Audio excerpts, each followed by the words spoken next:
Look at me, sure. I'm the captain now.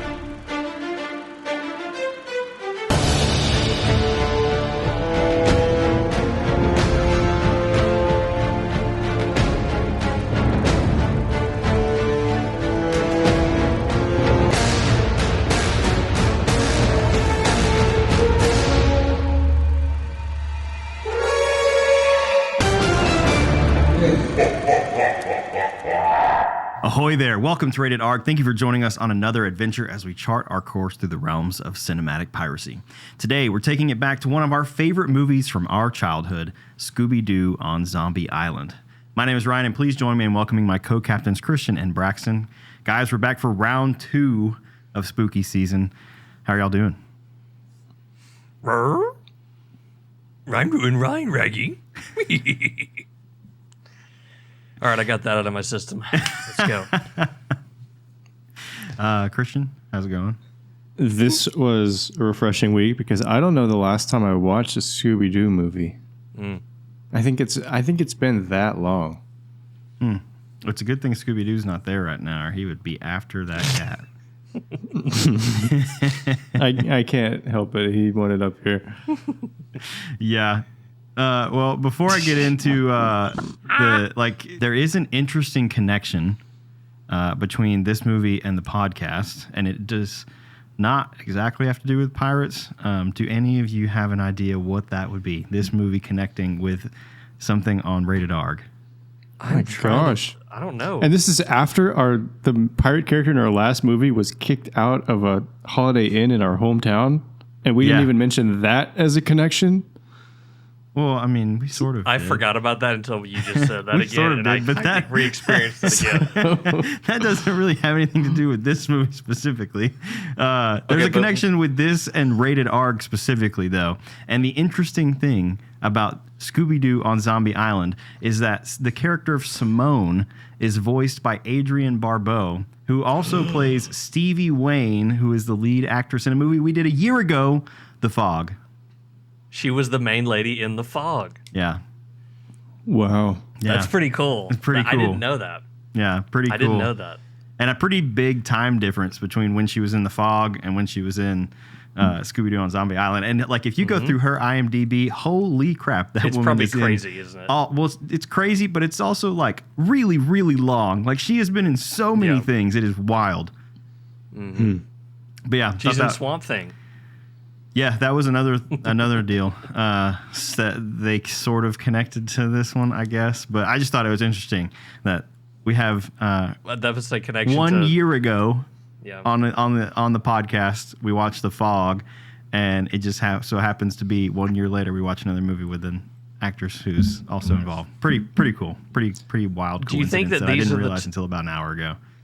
Well, actually, this is a silly question because I know it's not true, but are there any movies that are not what we would call Tubi movies or Prime movies that are horror-ish and have a pirate element beyond these two? Are The Fog and this one, are they probably the most famous?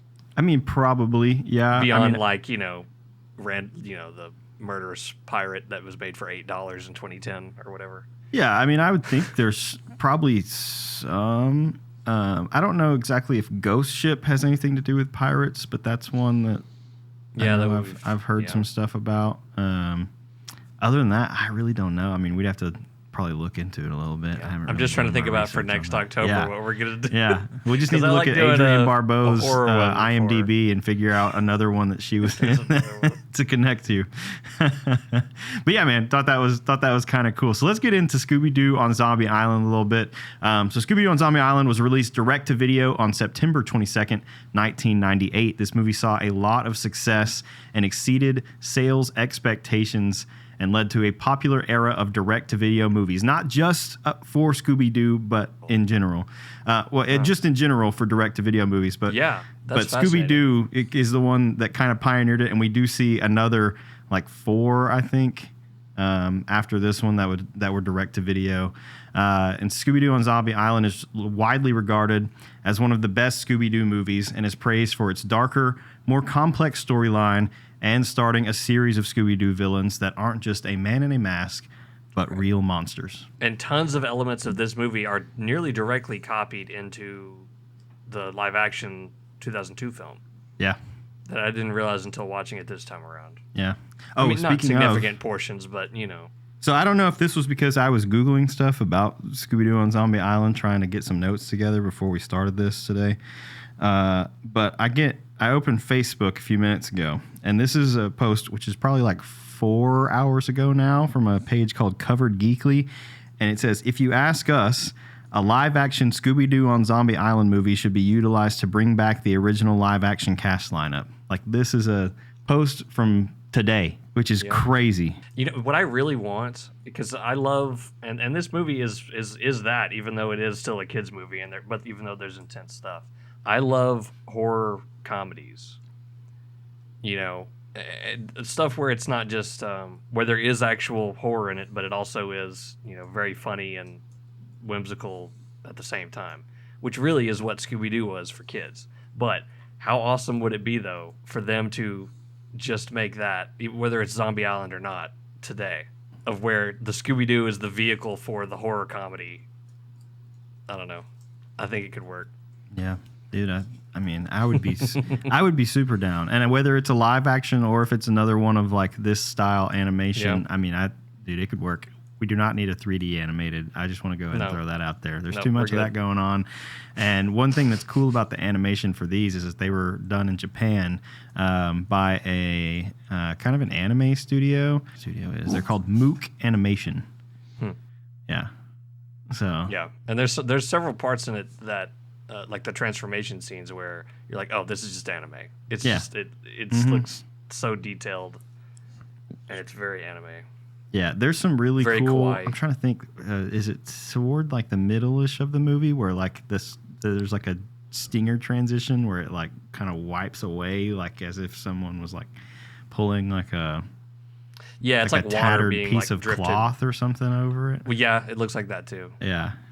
So I mean, dude, there's some really, really cool elements, and I think the animation on these is not only because of the storyline and the things that they're able to accomplish, but I think the animation also like really stands out as a strong point in this for why it was so successful. Because I mean, I think Scooby-Doo had kind of died for a little while, and then they started showing reruns in the early 90s, and the popularity of it came back enough that they were like, hey, we should try to like reboot and make some kind of a movie. And I don't know who came up with the idea of, let's trick the people and make it seem like it's a man in a mask, but it's really not, because that was genius. Like one of those absolute cinema memes, Martin Scorsese, Yes. Yeah. Yes. Perfect. And it literally revamped the whole dang thing. It really did. It's the reason why I was into it as a kid, and I'm still into it now, is because that snowballed into basically them making more of it. Dude, we watched, 2000s. Which I mean, this would have been when we were like 2 years old, so I mean, I don't necessarily know. It led to the stuff later that we did watch, basically. Yeah, and I don't necessarily know that this specifically would have been what got me into Scooby-Doo, because like my grandpa loved Scooby-Doo and like old cartoons and stuff, and so like more often than not, like Boomerang was on whenever I was over there when I was little. But we would have been too young for this to have been like, oh yeah, this is the reason we started watching Scooby-Doo. I mean, come on, we're not watching this as a 2-year-old. That would have terrified a 2-year-old. Mm-hmm. It terrified me as like a 8-year-old probably. Yeah. Well. So to get into some of the history about this, this may not exactly be true. It may be false memory combined with other things, but I'm pretty sure that maybe we did buy this one time, and I think I watched it and it scared me, and I think like they hid it. Oh, really? Or sold it or threw it away or something. Dang. I still had Witch's Ghost, but I think that one isn't nearly as scary. And I remember I liked watching. Yeah, you could argue that. But I vaguely remember feeling like it scared me, and then it was like, put away. Like, okay, we're not going to have nightmares again or something. I mean, I remember watching this one when we were little, and like I watched it every now and then. The one that I really, really liked was Scooby-Doo and the Cyber Chase. And we've talked about that. We've watched it in the last couple of years. And, dude, that one's just fun. And I think it has to do with, like, the video game aspect where they go through, like, the different levels and things like that, because I liked video games as a kid. And I was like, oh, dude, this is awesome. But I would argue that one is also not very scary. Like, No, it's not scary. Witch's Ghost might be slightly ones, less scary than this one, but Cyber Chase isn't really scary at all. And so you could watch that one and like have a lot of fun and a good time. Whereas like Zombie Island would give you nightmares. Would legitimately give you nightmares. There's some stuff in here, especially for it being the first one of these, that I mean, if they you went were, hard. If you were like a small child and your parents were like, "Oh yeah, we're gonna watch this," like you might be scared. Like no joke, they might have messed up, and that's probably one of those that would have been put away, not to be seen again for a long time, just because parents were like, "Dang, we messed up." Like they actually made this one scary. It's not just a guy in a mask anymore. And I think that's part of the reason why I do have this morbid fascination with this movie, because of that, where it's almost like it is a little too intense. Yeah. Not now, but that's part of, I think, the appeal of why I think everyone still talks about it. It's good, but I think other people have had a similar experience with it. I mean, yeah, I would think so. And this one was really well received, well liked. It's got 89% critic score on Rotten Tomatoes, 80% audience score. IMDb has it at a 7.7 out of 10, and Letterboxd has it a 3.9 out of 5. So pretty high ratings across the board. Yeah, for a direct-to-video. 90s animation. I mean, what other one has that? Yeah, so I got a log line looting. This one is from Netflix. I'm not actually sure if this movie is actually streaming anywhere right now, and we'll talk about that in just a moment. But the log line on Netflix is, when Daphne's TV show does a segment on real monsters, the gang fires up the mystery machine and heads to Moonscar Island, where zombies await. And that's it. So there's not... I mean, sure. Yeah. I figured it would have mentioned something about them being on like a hiatus for a while. Like that was kind of part of the beginning of the movie, was like, oh yeah, like we're kind of tired of doing the same old thing over and over again. I think they're bored is actually kind of part of the reason that they stopped with the monsters in the beginning, is just because it's just the same thing over and over again. Like they go and they figure out this mystery, and they basically just unmask some guy, and that's kind of the same thing over and over again. And so it seems like they're wanting a little more of a thrill in this one. And I think that's part of the appeal of them starting a segment on Daphne's TV show that's like, hey, we're going to go out and try to find a real monster. And then, of course, they actually do for the first time, and all of the footage gets lost when the camera falls in quicksand. Yeah. It's just, of course, that's how it's going to go. And I don't know. It doesn't really mention if that's the reason that, they keep making. I'm sure they made movies because they were successful and they made a lot of money from them. But is that potentially why they keep trying to find these like real monsters? I don't think it ever mentions it again in the other ones. Or is they just move on from that and they're like, yeah, that's over with. Witch's Ghost, I don't remember anything about them. Mm-mm. It happens because Velma likes the author. Yeah. I'm surprised they never really covered that. I do like that, because this version of Daphne as like the TV show host and the one who's not skeptical or necessarily a believer of the ghost thing, but she wants to like search for it. Yeah. I think it actually makes her character like make sense, like why she's there, because she was kind of the one in the cartoons where it's like, why is she there other than just to be like the girl? It made her character way better, I think, to have her be this reporter with the TV show. Yeah, it actually gave her some characterization. Yeah, and these were movies this was a movie that we enjoyed as a child. Probably had it on VHS. I'm not sure if it's streaming anywhere at the moment or not. You can find the whole video, like the whole movie, on YouTube in clips I found earlier. So like if you've never seen it before and you have an interest, like you could potentially go watch it for free on YouTube if you can't find it anywhere else. But one of the reasons this even came back into like our realm of thinking, I think, is because last year, was it last year? It had to have been last year, right? Or was it 2 years ago? They released a like out of the Warner archive, like a Blu-ray that has been like sort of remastered, I would think, and scaled up to like a HD resolution. and it looks awesome. Like, I know that was one of the first impressions that we had with this when we watched it last year. Was like, holy crap, this actually looks like really awesome. I know I've seen this before when I was little. Braxton, I know you've seen this before because we've talked about that briefly. But I think Christian actually said this is his first time that he's ever seen this. Is that correct? That is correct. I have not seen this one. And what did you think about it? I really liked it. I think it scratched a lot of the itches that I wanted out of a Scooby-Doo movie. The only one that I can remember is the one... Is there one in Loch Ness? Yes, there's one about the Loch Ness Monster. There's one about a Yeti, too. I vaguely remember that one, and I vaguely remember one that I had a sticker of that was a UFO. There were later direct VHS ones in the 2000s. Okay, yeah. I know Alien Invaders, I think Christian said he's seen.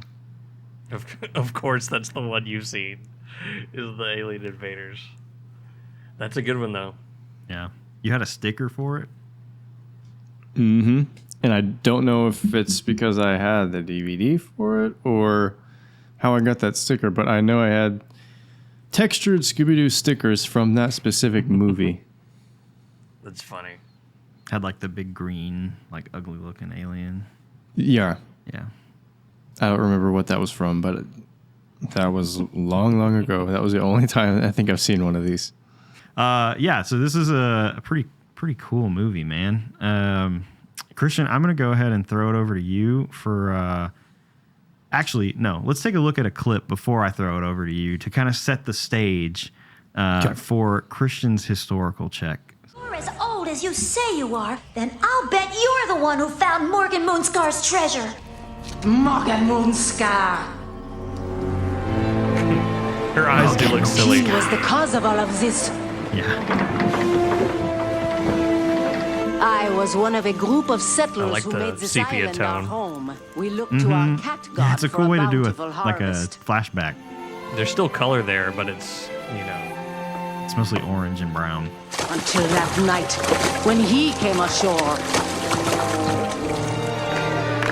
Classic pillaging.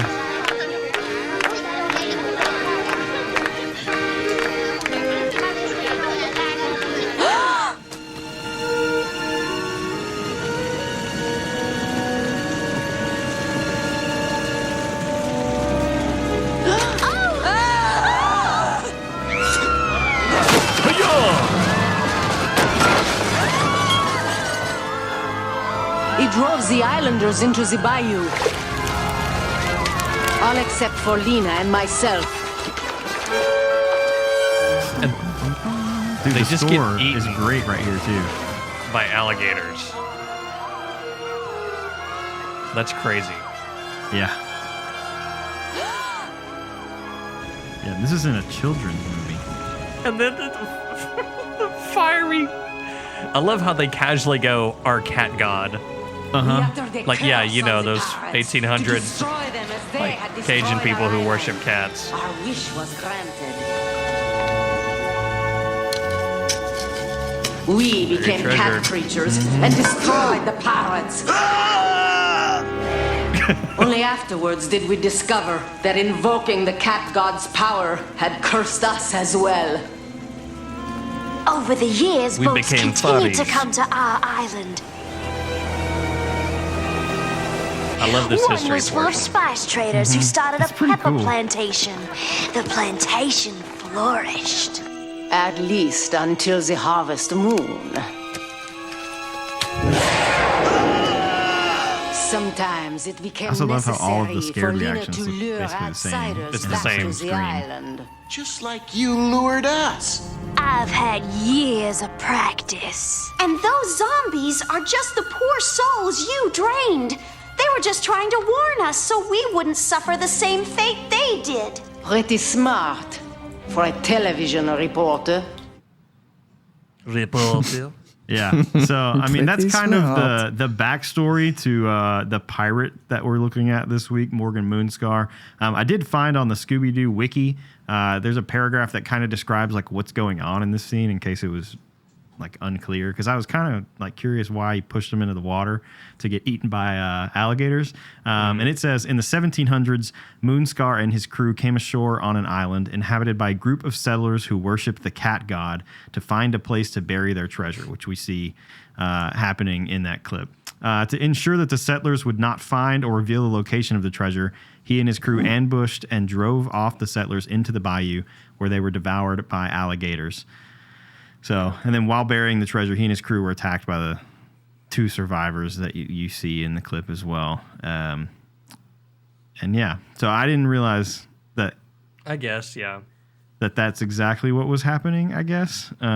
Was that he pushed him in there so that no one would know where he buried his treasure. And ultimately, that leads to them like becoming vengeful and murdering the whole crew. It's very dark because it's basically the twist of Moonscar is the villain, and then it's no wait, these they're the villains, and then you get the backstory and you're like Moonscar is a villain. Yeah, he's just not as significant of a villain as he's just not quite as evil as these cat people. Yeah, he's an instigator who set this thing in motion, but he's not the main villain, and the zombies aren't either, right? The zombies are the ones that aren't the villains. They're which you kind of see that here and there, like as the movie plays out. But I mean, I don't know, like this is not anything historically significant in real life or anything that I'm aware of. Also, that's a fantastic hat, Braxton. So I just am curious. I know Christian has looked up some stuff. So Christian, how historically accurate is this movie? I would say pretty accurate based on the folklore that is existing in Louisiana. And it's pretty cool being able to watch it and know exactly what inspired it. Whether or not the writers knew it, it's something that is just embedded in Louisiana culture. And so I picked out a few things from this, and I have some interesting backstories to show you, well, a lot of the interesting monsters and characters and things in this actually have some root in Louisiana history and storytelling. And so this is what I have. So a lot of this is a carryover from Haitian folklore. Are you guys familiar at all with the Haitian Revolution and the mass migration of Haitians to New Orleans? No. I'm not, no. Okay. At the turn of the very end of the 1700s to the early 1800s, there was something called the Haitian Revolution or the Haitian Slave Revolution. And a lot of the French controlling families that had plantations in Haiti were overthrown, and there was this kind of mass exodus from Haiti, not only from Anglo families, but also freed slaves. A lot of them were finding prosperity in New Orleans. Like New Orleans was the next jumping point from Haiti. And they brought a lot of their stories, and most notably, they brought a lot of them that were rooted in Haitian voodoo or vodou. And this movie is absolutely crawling in that. Specifically, they literally have voodoo dolls.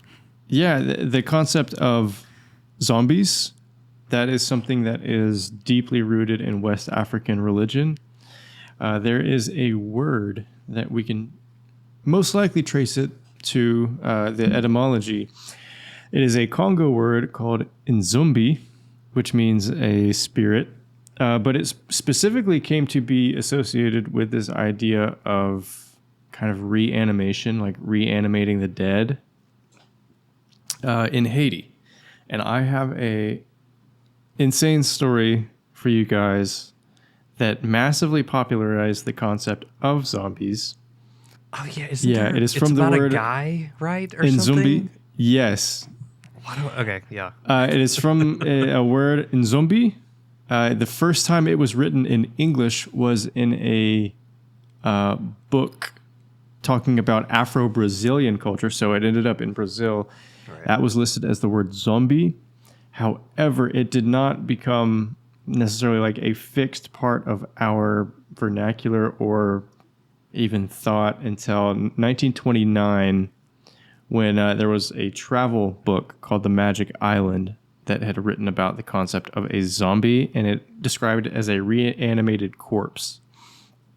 However, all of our books and movies, they talk about these things being evil, but in Haitian voodoo, a lot of the context is more around like indentured servitude.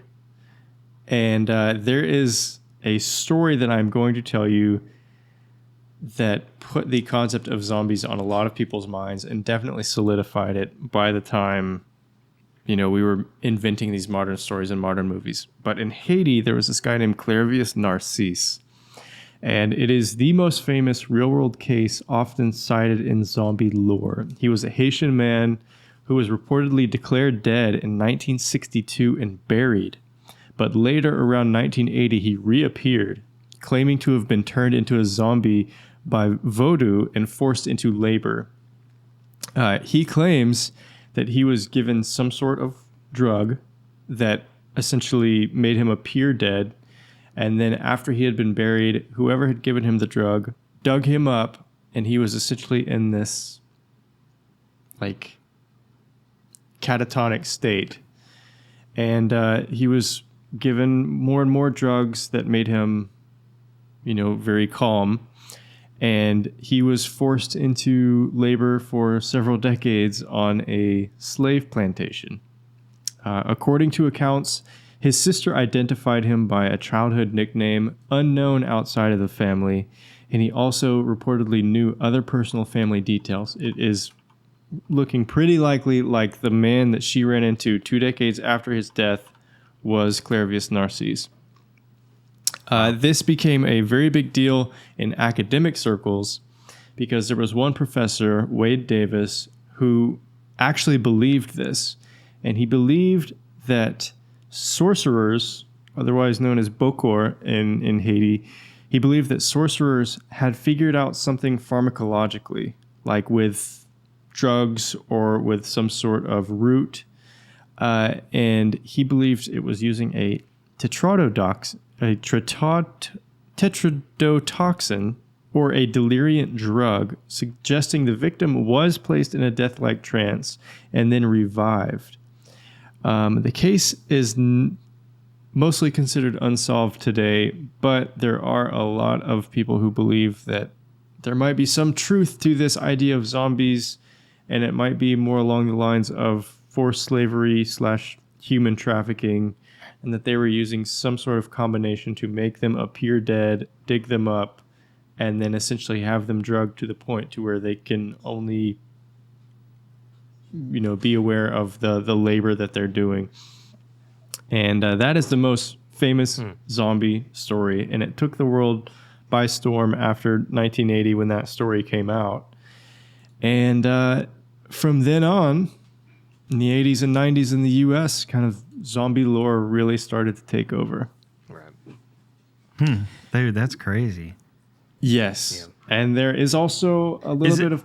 Would bath salts... Wasn't there a deal with like bath salts with some guy as a zombie in Florida or something? Would that dude in Miami. Is that sort of like similar to whatever... Like, what did you call it? A tetrodotoxin or something like that? No, I think that guy just ate a bath salt and it messed with his mind, and he started eating another guy. He was probably just that is the symptom of the bath salts thing, is they like to eat people, which is I don't know that this guy like ate anybody though in this. But he wanted situation. Did he really? No, I'm just kidding.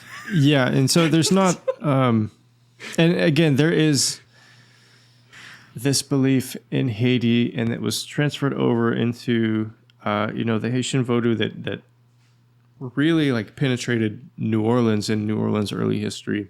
Right. So even though people don't think about it today, especially with all the zombie movies and stuff, really us having zombies being made aware in pop culture started with the Caribbean and Louisiana. Yes, and really? it had its just about anything that becomes pop culture. It has roots often in Africa. Mm-hmm. Maybe it's filtered through a number of European nations, twisted a little bit, and then twisted even more when it gets here. And, you know, it takes off. And I would say the main difference now in our depiction of zombies versus what they actually were within the religious beliefs of the Caribbean, of West Africa, is that oftentimes they are a thing to do someone's bidding then, not always evil. Our movies always talk about them rising from the dead and like wanting to kill or wanting to devour others, wanting to create more zombies. In voodoo, it was oftentimes the sorcerer raising them from the dead to do some sort of work or to, you know, it might not always have that negative connotation. And so I thought that was an interesting thing in this case, because they also said in that clip, you know, the zombies weren't the bad people all along. They were trying to tell us something. Yeah. And so I do think they get a little bit of that Haitian feel in that, which is pretty cool. Another thing is they really played up a lot of the pirate history that Louisiana has been inspired by. The cities have been inspired by. The cities have been built by, quite literally. One of the men, one of the highest captains working under the Lafitte's, was the architect that designed a lot of Baton Rouge and a lot of New Orleans. They were very active in southern Louisiana. There was a pirate kingdom called the Kingdom of Barataria, who identified as privateers, whether actually legal or not. There was this entire history of how Louisiana, especially New Orleans, was at the mercy of pirates. There was one year where, you know, these pirates were so successful at capturing goods in the Caribbean, in the Northern Gulf, and then selling them at much cheaper to New Orleans businessmen, that New Orleans was at serious risk of feeling that their currency would run out. They thought, you know, it was all ending up in this pirate kingdom and that the city of New Orleans would run out of money. A lot of that is in there. I think they take pretty good artistic license with it. They don't really mention too much. The New Orleans piracy that we think of was a little more rooted in spice and slave trade, with some illegalities going on the side. It was not necessarily true piracy. And another thing that I noticed that I do think they possibly drew at least some indirect inspiration from was this idea of the werecat. While there is not a werecat deity, to my knowledge, in Louisiana, there is a werewolf that is a quite big part of early Louisiana storytelling. All right, Ryan, what's it called? What's the Louisiana werewolf called? The Louisiana werewolf? Yeah. I think I know the name, but I'll... It's fun to say. Is it the Rougarou? Yes. Okay. It is fun to say. The Rougarou. And it's because Kind of sounds like Scooby-Doo, actually. Sounds like something he would say. The French word for werewolf is loup-garou. So when it came to Louisiana, you know, it becomes it becomes rougarou, and that is a big part of. There are a lot of like Louisiana traditions that talk about, you know, parents telling their kids not to do this, or if you do this, if you make eye contact, if you're in the woods and you make eye contact with a rougarou, you become the rougarou for 101 days. There's like a bunch of tales like that. And so it's so specific. I know. But that's me when another... I'm the rougarou and I'm on day 100. That's one of the things that I think they drew inspiration from. And you're looking for someone to look in the eye. That's such a stupid bit. POV, you're the Ruger. Oh my god. I can't take you seriously with this hat. I mean, I love it. You need to leave it on, but it's so funny. You know where I got this hat? To look at. I think I got it at Six Flags from Of course, that's the only place that you could ever find one of those at. Something like that. Yeah, I think I got it. At one of the prize stations like 10 years ago. Oh man, that's funny. Sorry. Well, and we interrupted. Also, Christian, this I forget when I think this is something I saw on Reddit maybe 10 years ago, but the island itself, how they say it's a pepper plantation, is I'm pretty sure directly inspired by Avery Island, which is famously where they make Tabasco sauce. Basically, where they raise the peppers from, even the 1800s. That's the main thing I remember about this movie from being a kid. The peppers? Yeah, peppers. Absolutely. Like every time I watch it now, it's just like, wow, those peppers They do look really tasty. good. Yeah. Even though they look very hot. And I forgot until we watched it this time how significant a thing the peppers are. Like I remembered them. Well, they even at the come beginning, back around. The peppers have an arc and a reason to be there because they squirt the big cat in the face. Yeah, they do. They do.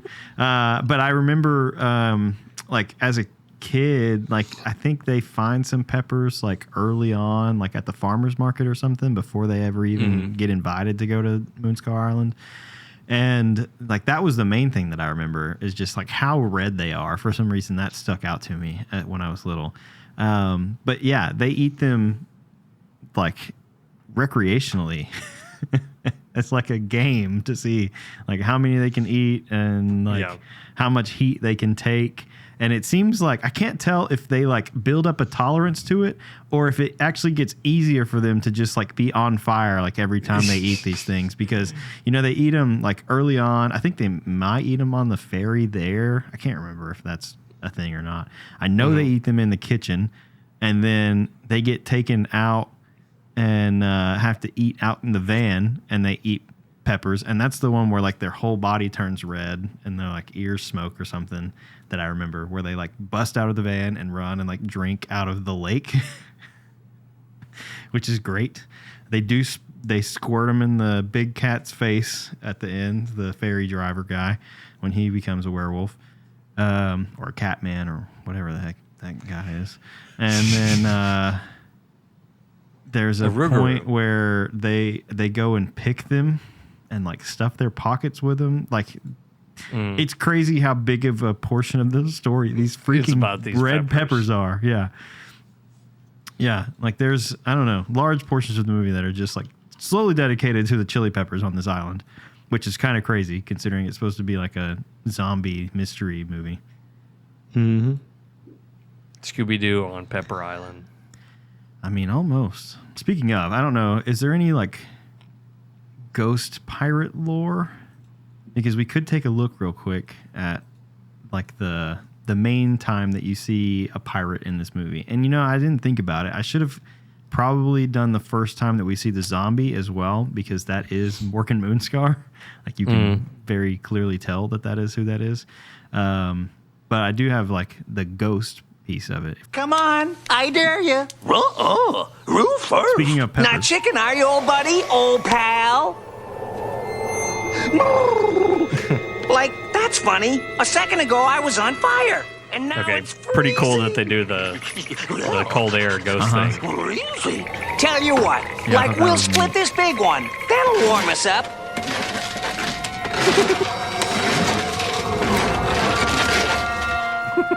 Now this is a great library, Simone. Now what?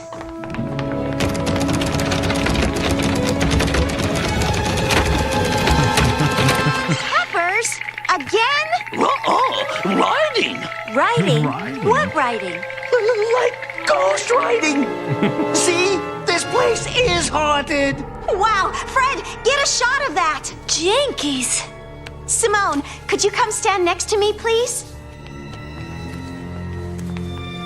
Right, that's a Rory Real movie. Here we are in Ms. Simone Lenoir's kitchen, where we've had our first encounter with the supernatural spirits of Moonscar Mansion. You can feel the chill in the air. Cut! Who opened a window? Nobody. Look.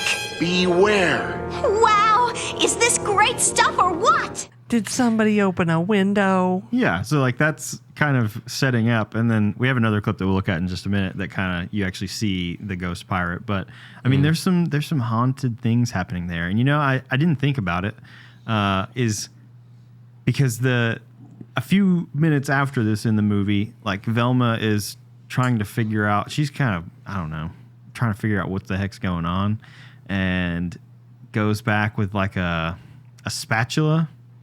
And like scrapes off all like I guess that would be wallpaper. I think wallpaper. Like old wallpaper. I don't know if it's paint or wallpaper. I would guess probably wallpaper. And you see that it reveals like the name of the ship, the Maelstrom, on there. And I would guess maybe that's tying Morgan Moonscar to the house. Would be the ship. Because the other one that we see a ghost in the house is the like general or something, and that's because it's his mirror that they're looking in. Right. So I would guess the ship itself is what is actually keeping or tying Morgan Moonscar. That's like his item, I guess, that's keeping him there. Oh yeah, maybe. Yeah, I see what you're saying. Yeah. I don't know. I didn't ever make that connection really as to why he was there. I just figured, that they were like buried close by and haunting everyone. Which I guess they were all like buried that. somewhat close by. Yeah, I mean they were all up out of the ground. They were all either like in the lake, or a lot of them were like under water, so I don't know if they were actually buried. I think Morgan Moonscar maybe was the only one that was buried, and the only reason that they really find his bones is because the gardener, who's also the detective, some sort of federal agent or something, undercover. Yes. Trying to figure out like where all these people keep disappearing to on this island. Digs a big hole trying to find some evidence. Yeah, I never realized that's why that hole was there until I watched it this time. Yeah, I mean that he dug it. Mm-hmm. Well, and he dug it because he was trying to find like bodies buried, basically. Yeah. And he missed it by a foot. By like a foot. He missed it by like a foot, yeah. Which is kind of ironic. But yeah, I mean, I didn't really think about it until we watched it this time, that maybe that was what was actually keeping the ghost there to even have this scene to begin with. Yeah. Yeah. Is that the house is made out of the wood from the ship, which is kind of crazy too, because that all came about like during the plantation people era when they built that plantation house. They built it probably using the extra wood or something. Where was that ship at? Was it just like wrecked? I guess maybe they just left it on the shore because all the pirates were killed. Or did they like take it apart trying to hide evidence and they just had all this lumber laying around? Like that seems kind of fishy that no one like picked up on. Well, there's also a cat god, so it's true. They can kind of do whatever they want, huh? Okay, well, let's take a look at the clip where we actually see the ghost, and then I have a question for Christian. Who opened a window? There. Could you enhance this shot? Yeah. Let me darken the image a little, bring up the sharpness a bit, and... Hey! It looks like I love the sound. Ghost. It is the ghost of Morgan Moonscar. Here, let me show you. I like how she's immediately like... This is a portrait of Morgan McCrite. The moon-shaped scar is why he became better known as Morgan Moonscar. That's him, all right. Morgan And he McCrite. wants us out. Like we'd be happy to get out. A real pirate ghost. Fabulous. I can't thank you enough for opening your haunted house to us, Simone. So, you're not going to heed Moonscar's threat? Are you kidding? We don't scare that easily. Like we do. Besides, it's probably just a hologram of some guy in a pirate suit. Then why did it only show up on the tape? That's the mystery. But there's always a logical explanation for these things. Yeah, and I think it's interesting at the end of that like even after the weird things that keep happening, like Fred is still super skeptical. Yeah. Dude, dang it. I need to go get my hat. I may have to go get it in a minute so we can match. Christian, how much is there about pirate ghosts? A little bit. I think I don't know what that connection is, but I would say that before, or like when you talk about the types of characters we put in our books and movies, the one that is most likely to be intertwined with ghosts and this, spiritual element is pirates. Like, am I wrong in thinking that, or is there always some spiritual element when we talk about pirates? I think part of it is that storytelling trope to where they say like a pirate's ghost is always guarding its treasure. And that's something that actually comes from curse thing, right? It comes from like a Norse concept of what's called a Draugr, which is this old undead spirit thing that guards something very valuable. There is one of those in the movie The Northman that he had to fight, if you guys remember that. It's also where, like in D&D and like Skyrim and stuff, where they get the drow name for a dark elf. Yeah. And so I think it's part of it is the storytelling of, well, we have to have some logical explanation to why no one's found the treasure yet. And so you invent something that can't be proven or disproven. You say, well, there's some spiritual force at work. We're going to make it the pirate's ghost that makes sure that this thing is never found. Because I think some of it too relates to the Scooby-Doo thing of, oh, there's something creepy guarding this thing. People should stay away. Yeah, I think I think it's human nature to invent stories to explain away our shortcomings, even if we know this is something that might not be true. We typically add on to it rather than give up on the story being true. I think if we really want to believe something, we keep adding these layers. But I will say that if you want to talk about ghosts and piracy, there is no place that has those two more intertwined than Louisiana, than New Orleans. And I think part of it is just that there was this voodoo culture at the same time there was a pirate culture. And I think those two merged and they combined into some beautiful stories. The Laffittes are perhaps more associated with ghost stories and ghost tales in Texas and Louisiana than any other pirate. You pretty much everywhere you go, you hear about these stories of their spirits. And I think a lot of that came about in like the 1930s. So you can probably trace that to a few popular books and news stories of specifically these pirate ghosts guarding things in Louisiana. I think it was becoming popular at the time. And another cool thing about Louisiana is there is these legends of balls of light in the swamps, whether that's swamp gas or what, but they're called fifolet. And one of the traditional Cajun explanations for those is the spirits of not the pirates, but the spirits of those that the pirates have killed in the swamps and bayous of Louisiana to specifically mark where they left treasure. And so it's still deeply, deeply rooted in Louisiana lore. I would say more than anywhere else. And so this movie definitely draws upon that. That's interesting. And when you do see the, like, I don't know, the whatever you want to call it, like writing on the wall, it is a ball of light with like a little extension out and a sword actually carving. But yeah, that's interesting that like they've kind of roped a whole bunch of that stuff in there. I wonder if like the writers had to like, I don't know, description of what they wanted the animators to kind of make some of this stuff look like and kind of directed them in that way. Because I mean, this is a Japanese animation studio. Like that doesn't mean they're super familiar with like New Orleans or Louisiana culture or I would pirates say or any of that. I know I that bet they made a lot of concept art initially. Probably. Yeah. I would say that we probably assume that they did all this deep dive research and just had like pages and pages of all these different legends in front of them. Right. I almost wonder if they didn't have that, if this stuff was just like so deeply rooted in Louisiana that if they just went for a week and just like walked around New Orleans for a week, they'd be like, oh, here are some just weird, vague stories we came out with. Yeah. I think that a lot of times you might not know the introduction of it. It's just something that is carried through the entire state. So Scooby-Doo on Zombie Island is the first of 4 Scooby-Doo direct-to-video films to be animated overseas by Mook Animation. And they all have like some awesome music for the most part, like at some point. Including in this one, the rock bands Third Eye Blind and Sky Cycle contributed to the film's soundtrack.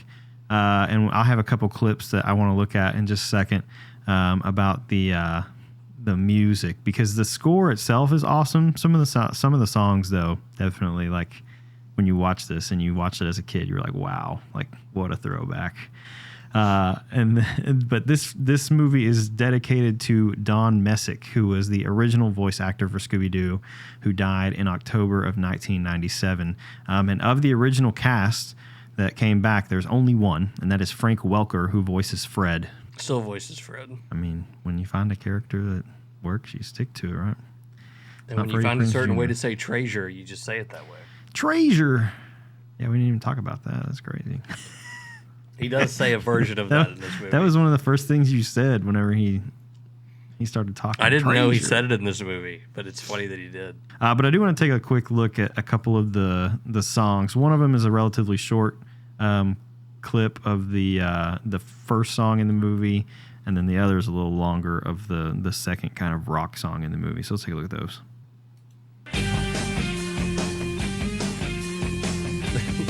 Montage, driving montage.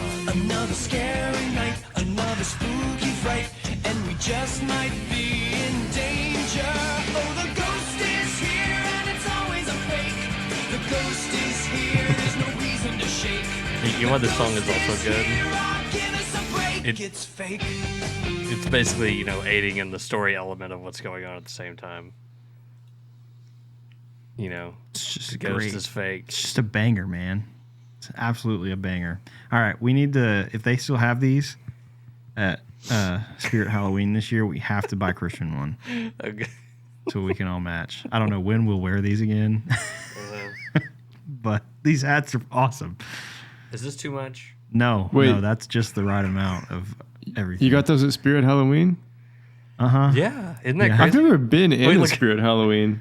What do they have? Dude, they're actually pretty cool. They're fun to walk around for real. But yeah, man, Ghost is here. I mean, just a banger, and it's interesting because I would say that maybe that one, because it's early in the movie, and it's literally about like the fake monsters that they keep trying to go find.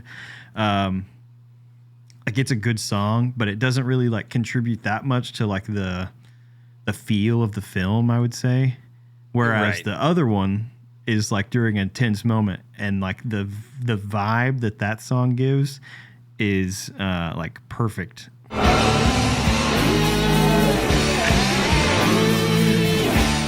Something about that. So we're making a direct-to-video Scooby-Doo movie. You don't have to go that hard. I mean, and then they did. They did. There's something about like animated movies around this time that they just go really hard. Yeah. They've got you running through the night. Yeah, that's what's so good about this is you can really see the care is there for what they were working on. You just might die of fright. It's a terrifying time. Also, in the original, show, like the 69-70 show, yeah, there would always be a break in like 3/4 of the way through the episode where they're getting chased by the monster, and then it plays a pop song. And that I could be wrong, but I don't think that was in like the all the other iterations. And then when they did this, it's cool that they brought it back in a way with modern music, but it's still the same concept of chase scene. We don't need any dialogue or other sound. Let's just play a cool song, and then they get chased by the monster. And everyone loves it. I mean, these are both great, but I think Hex Girls like could have been a Billboard #1. I do. I mean, it's just so good. So I don't know. I'm about to start having to listen to my Halloween playlist again. They're on there. Well, you know what's interesting about Scooby-Doo? Because you said something about pop songs, but like, what's new Scooby-Doo? That's Simple Plan theme song that they did for that banger. These songs, in those episodes bangers, too, they would have Girls, a random bangers. song. Yeah. Just Music awesome. is a central part of the Scooby-Doo formula, I would say. Yeah.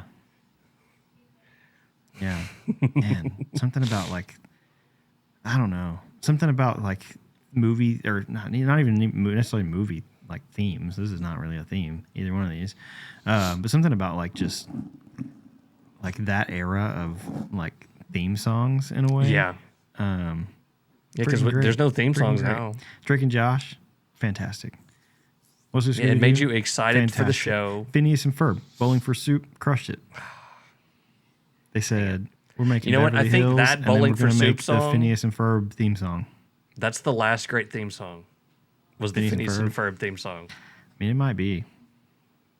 It might be. That might be a true statement, Braxton. Whether that's your opinion or not. Hey, It I might only be- speak it might truth. just be a true statement. But yeah, man. There's some good music in this. And I didn't even pull a clip out of it.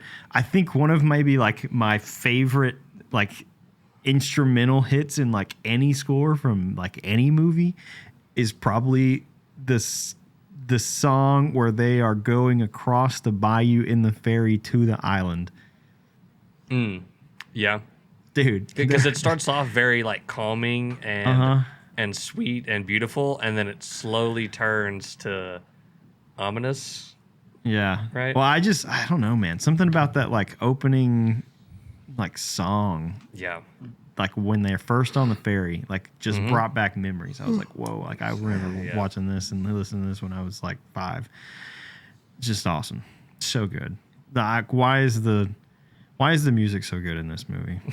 It's a Scooby-Doo movie. Like you could have put a okay score in there and it would have been fine. But no. I don't even know. I didn't even look and see like who was the composer on this. It's really good. Christian, thoughts on the music? Pretty good.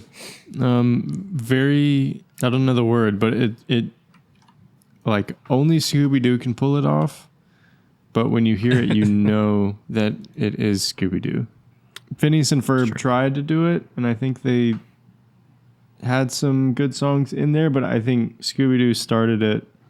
They were the ones that made this genre of essentially making the music a character, having lyrics like explain what's going on. I think as a kid, it's just enjoyable, and you love to hear the songs and you love to sing the songs later. I think it was just a really smart choice. So I like it. Like Ghost is Here is talking about like how all the ghosts in that montage are just fake. Right. And it's So it's a like, story oh, here we beat go at the same again. time. Like there's just the same old. Everything is fake. And then like Terror Time again, like Scooby and Shaggy especially have already been terrified multiple times. And so the fact that they have this like song with a montage of them running And it's being Terror afraid Time and chased, again, right? called Terror Time again. And is in great. reference And the to lyrics, yeah. Scooby-Doo returning a new piece of media, right? Mm-hmm. We're back in the saddle. Okay, the guy, Stephen Bramson, is the composer. Okay. He didn't really do that much else. I mean, he's done a little bit. He did some TV shows, like NCIS and JAG. But it's Terror Time again. He wrote and composed that song as well. He composed Really? the score, but he also did that song. Interesting. I mean, the animation is still really beautiful. Yeah. I'm still surprised by how good it looks, especially like the background paintings, which has always been great in Scooby-Doo, but it looks really nice in this movie. What's up with the cats having the glowing eyes at the end? What do we think that's They're about? it's just supposed to look creepy. Oh, no. It's supposed to be is there, Yeah. the cats then become humans, then they maul everybody on the boat. They never get off that island. I don't Everything know. else is just a dream sequence after that. I That's don't know. my I mean, fan theory. I literally think it's just like one more thing that's like, oh, we're still creepy.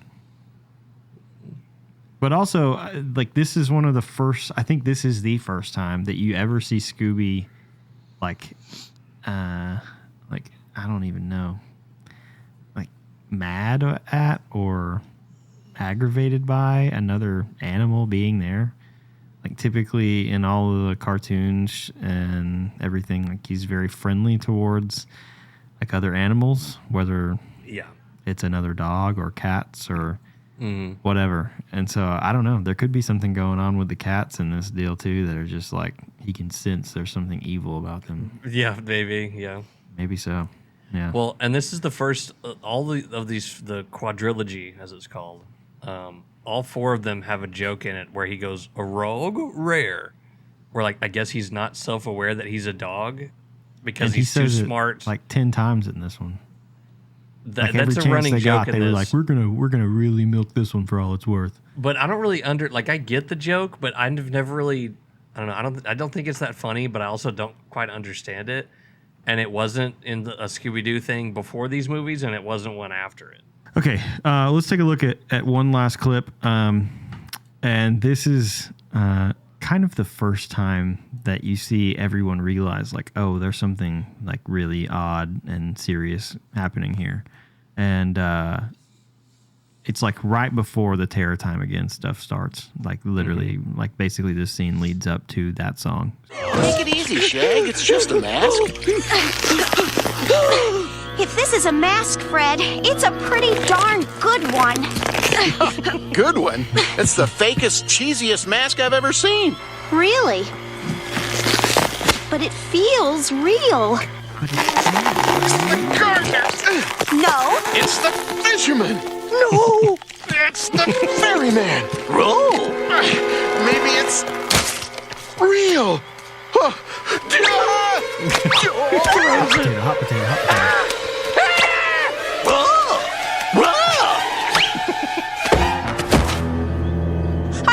I told you it wasn't a mask! It must be animatronic! Zombie puts his head back on, which is crazy.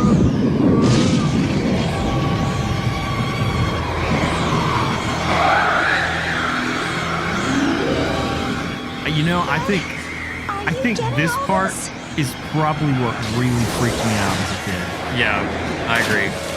I hate that they come out of like the water. I don't even know that that's necessarily my problem with it. I think the green light going into the water and like making zombies come out, I thought was like gonna happen to me at some point, probably. Okay, these guys. There's like a witch doctor guy and like 30s gangsters. That's like the only time we see them, but they look cool. You see some like tourists and stuff. Mm-hmm. Yeah, I mean, dude, I really think that's the one that would have scarred you from watching that again, if I had to guess. That scene specifically. Mm. And then they go from that into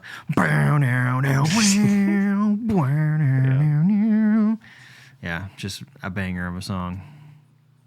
And it's interesting because I think I may have cut it off like right before on the Terror Time Again one, but like there is a scene in the middle of that montage where he needs a vine to swing and get Scooby, and the zombie hands him the vine. I think that's kind of the first time that you see like, oh, the zombies are actually like not the bad guys. Yeah. It's actually kind of a reverse of the trope where like Shaggy and Scooby would be like dressed up as someone else and help the monster, but then they like push them or something. Yeah. It's almost the flip side of that.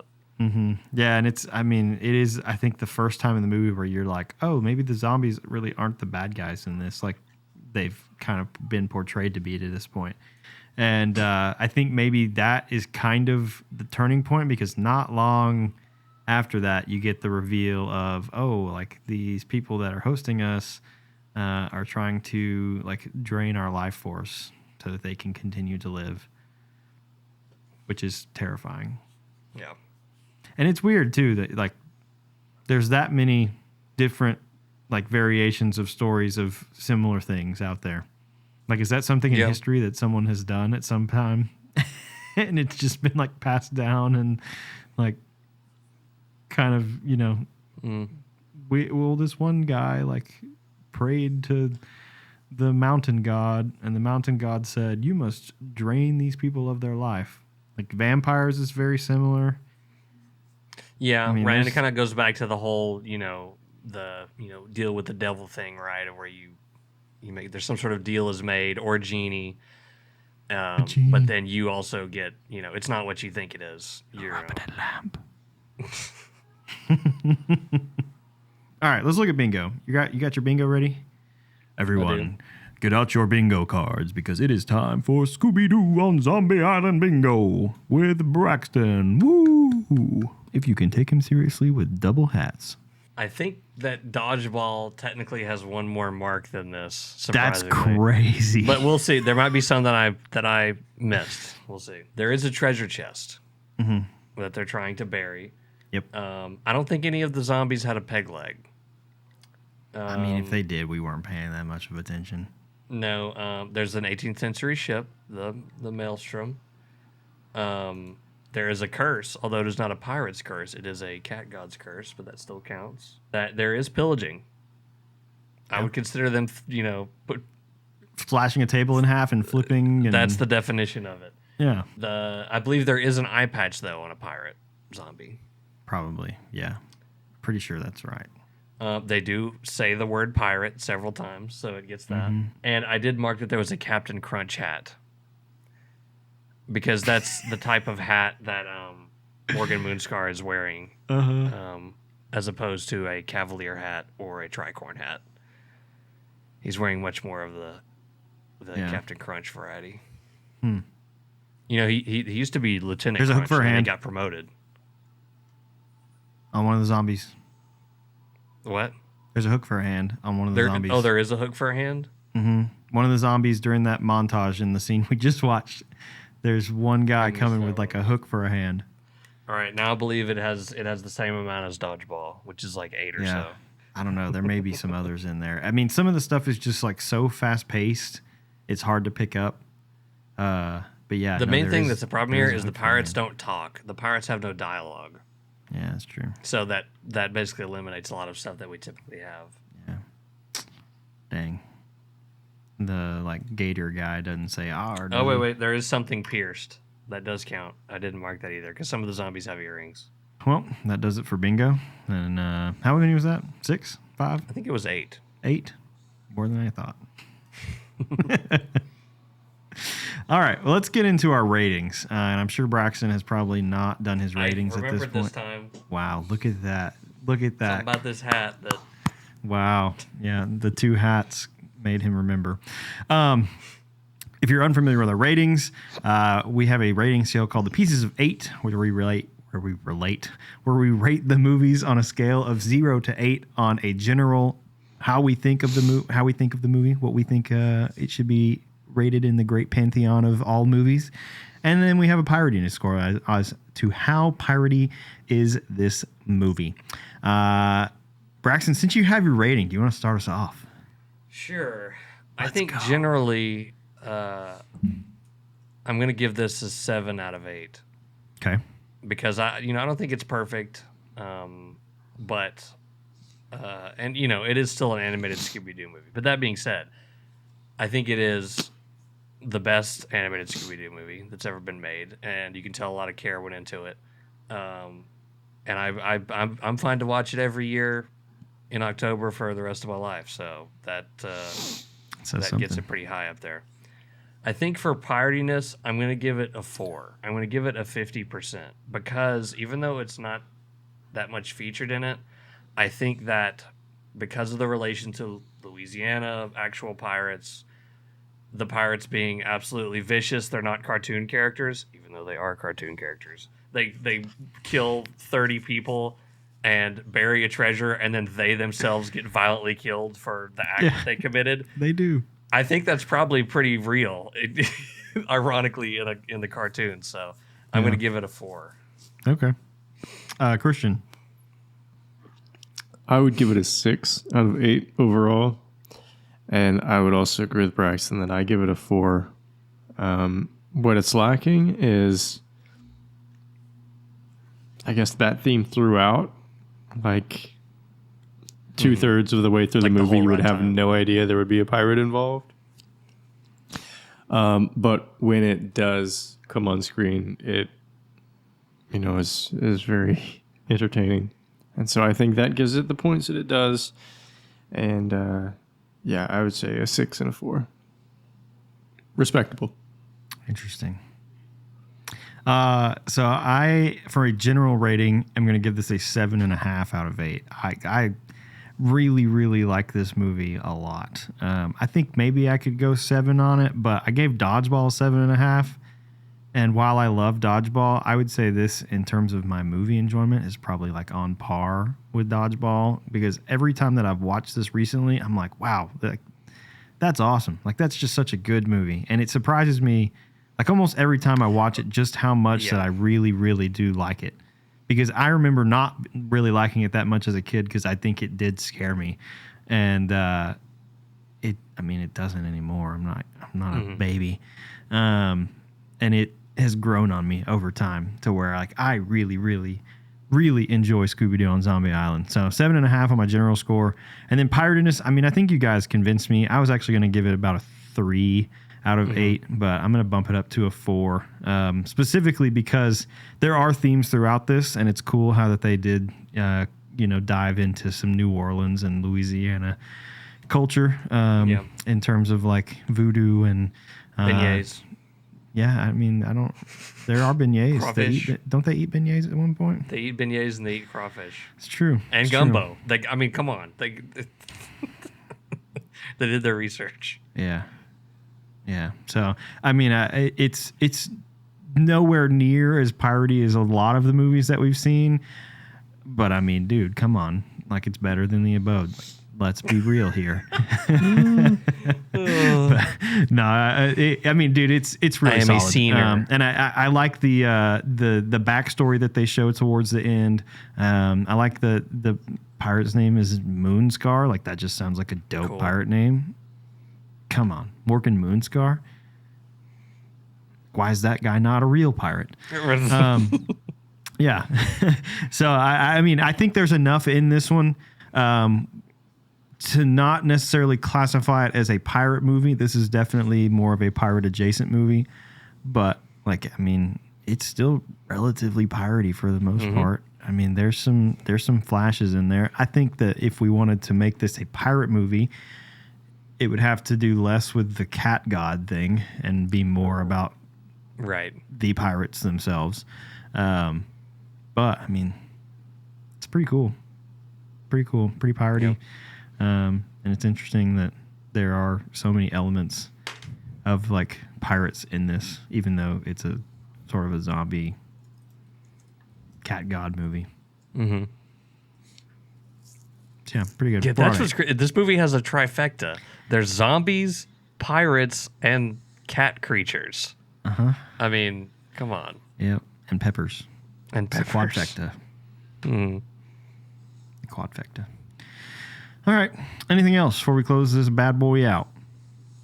Are we going to put it or anything from it into the that's true. thing? Should we induct this movie into the rated R? I feel like I've been forgetting that the last couple episodes. I don't think we did the last 2 cow. times. No, last time I think we inducted Steve the Pirates something into the character Pirate Cinematic Universe. Yeah, I don't know. Should we induct this movie into the rated R Pirate Cinematic Universe, or the Hall of Fame, as Christian refers to it most of the time? I agree. No, I don't think this one belongs in the Hall of Fame. There could be something. It's entertaining, but also it does feel disrespectful for the movies that do go all in on piracy to also share space right next to a Sinbad film is closer than this is, where it's a plot point that that the dog becomes a TSA agent so that it can just eat food that is seized. And so it just feels a little disrespectful to the other movies. Oh man! I would put the zombies pirate's head that gets pulled off in a glass case. I don't know. I don't know if there's a whole lot from this movie that really even deserves to be. The peppers. Put the fucking peppers in there. Okay. I do love the peppers, man. I do love the peppers. I don't necessarily know that anything. I would say Sinbad is more piratey than this movie, and we said no to Sinbad. So that's the yep. Mm-hmm. I feel like at this point that is the mark. Is it more piratey than Sinbad? If yes, it probably should go in. If not, then no. Then no way. And this I would say is nowhere close. So there is that. So yeah, Rated R Pirate Cinematic Universe rejects the invitation. In case you were wondering, for your records, for tax purposes, we reject. We reject. We reject this movie from the Hall of Fame. Oh, this is a great podcast. I love it. Oh man! All right. Well, I think that's gonna about do it for us this week. It's almost time for us to take this ship to port, but before we do, we wanted to make sure you found our proverbial message in a bottle detailing next month's movie of choice.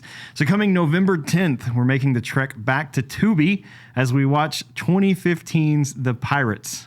So I don't know what the next month has in store for us, and I do want to go ahead and tease our movie for January of next year because you do need to go ahead and put this on your radar because around Christmas time, there's a new SpongeBob movie coming to theaters. And so we're going to go try to watch that and talk about it for our January episode. So definitely go watch SpongeBob SquarePants, The Search for SquarePants in theaters. This is not a sponsored segment. I just want everybody to be able to go watch this because you can't just go stream this anywhere before the episode comes out. So go watch it in theaters so you know what the heck we're talking about. Okay. What the heck are we watching for December? Well, what are you talking about? What movie? For next month? November? For November, we're watching The Pirates, which is 2015. I think Christian recommended this one off of Tubi. Okay. So yeah. I don't know what exactly is in store for us. Tubi is It's a South Korean movie. Yeah, Tubi is a land of unknowns. Or no? I would guess so. Yeah. Is it from 2014? It maybe. It said 2015 on Tubi, I think. It could be a 2014 movie, though. I don't know. Christian recommended this one. Tubi is a land of unknowns, so we'll see. Well, we'll have a good time with it. Yeah, we'll have a good time with it. We'll see what's in store for us next month. So thank you guys for joining us and watching this month's episode of Rated Aargh. If you enjoyed this episode, make sure to hit that subscribe button. We hope you enjoyed Scooby-Doo on Zombie Island, and we can't wait for you to join us on our next adventure.